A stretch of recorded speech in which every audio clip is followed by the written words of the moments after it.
Although there were warnings that I frankly wasn't aware of, I think our preparation was... Los Angeles, the city of angels, the home of Hollywood glamour, the site of the 2028 Olympics, is telling many of its citizens, just flee, because it does not have the power or the water that they need to stay safe. But the mayor of Los Angeles, Karen Bass, is now finally back from Ghana. Joe Biden sent her there for the inaugural. Like, who gives a crap? Why is the LA mayor going to Ghana for some political event? What in the actual F? Kelly just dropped a bombshell, so intense it might as well have set off alarms at City Hall. Karen Bass probably spent a moment scanning for the nearest exit after that hit. 1 second, she's championing transparency with unwavering confidence. The next, she's twisting explanations so bizarrely, even Simone Biles would nod in admiration.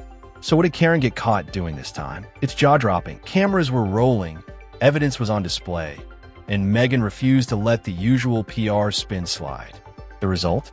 A political plot twist full of irony, tension, and drama, leaving the audience completely stunned. Something. The warnings about these Santa Ana winds being worse than normal and bringing a grave threat were all over the place. You look back at the LA Times now, for days prior to this event, they were jumping up and down saying this actually could get really bad. And she's over there in Ghana for this ceremonial. What? Why? Get your ass back home. Karen Bass thought she could manage the narrative, but Megyn Kelly had other ideas.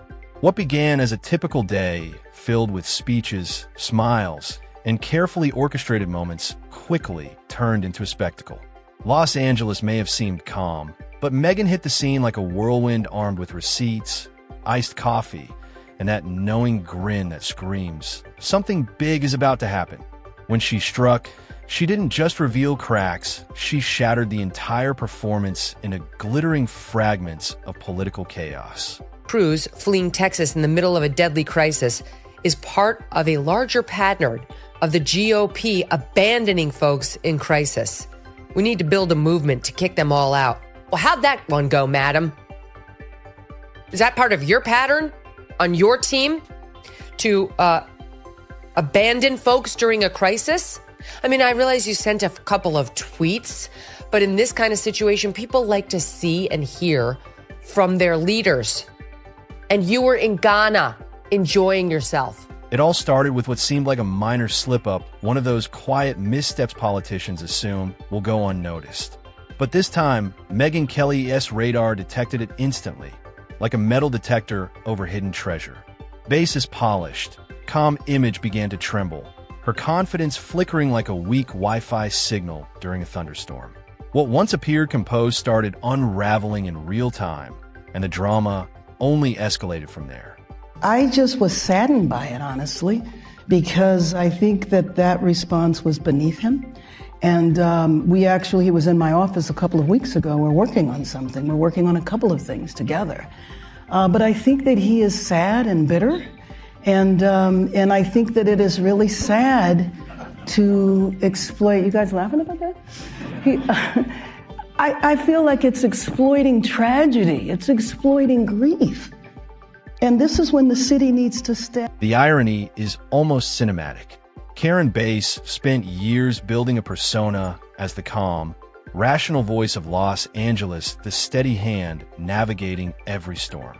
She cultivated an image of unshakable composure, always in control.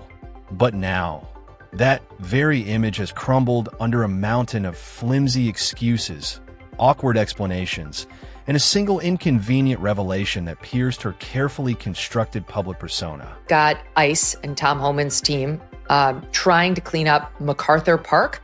This is your home state, Cannon.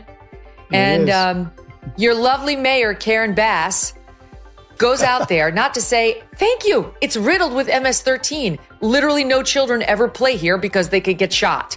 It's become a place where illegal immigrants go to get false IDs and try not to get killed by MS-13. She calls up the head of CPB out there and says, get out, don't come here. We don't want you. In response to which that guy says, I don't work for you? When Megyn Kelly investigates, she doesn't stop at surface-level claims. She digs deep, like an archaeologist uncovering long-buried secrets. Headlines aren't enough. She hunts down hidden memos, overlooked clips, and polished PR layers. This time, she unearthed something Karen Bass probably hoped would stay buried. It wasn't a minor blunder, it was a full-blown, how did you think this wouldn't be noticed moment.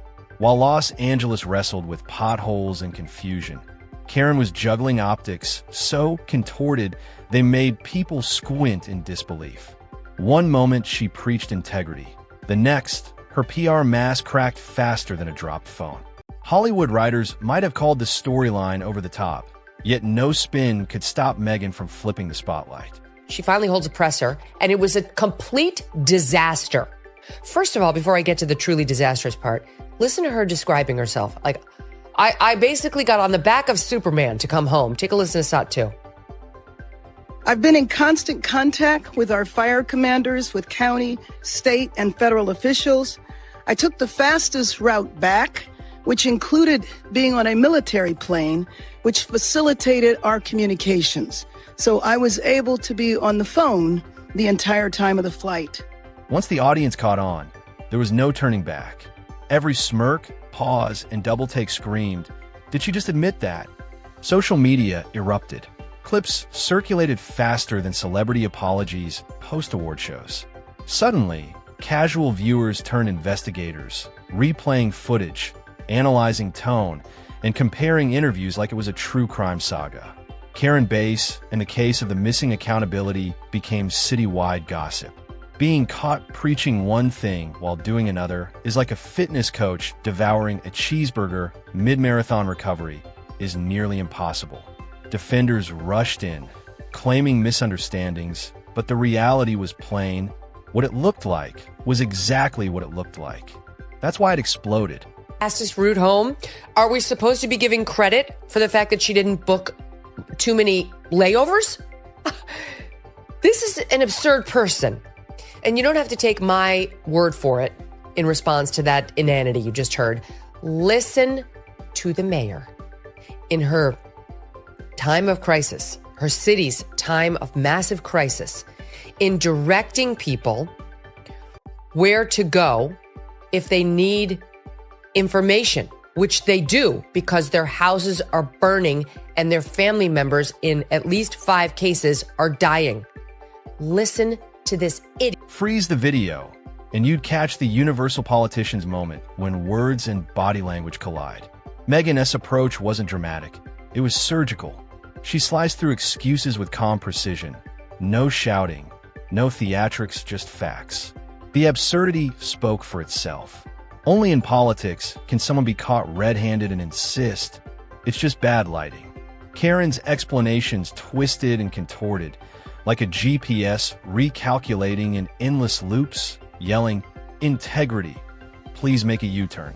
It's almost artistic in its predictability. But this time, Megyn pressed on relentlessly, peeling away layers until only raw embarrassment remained. Karen Bass was, she's in this spirited competition with Brandon Johnson, who can be the most ineffective mayor. It's impressive, really. Yeah, in its way. And Dark Horse coming up the third position in the lane, possible Zoran Mamdani. He's running. The Big Apple. She was a member of the House for a long time and kind of generally well-liked, pleasant person, not considered a heavyweight. And when she ran for mayor, I remember being surprised. She had no executive authority. I didn't think she'd win. She did win. The reactions were priceless. Commentators, analysts, and late-night hosts circled like vultures sensing a feast. Every clip was replayed, every inconsistency magnified, and every excuse scrutinized for the world to see. Karen looked like she was holding a press conference while sinking in quicksand.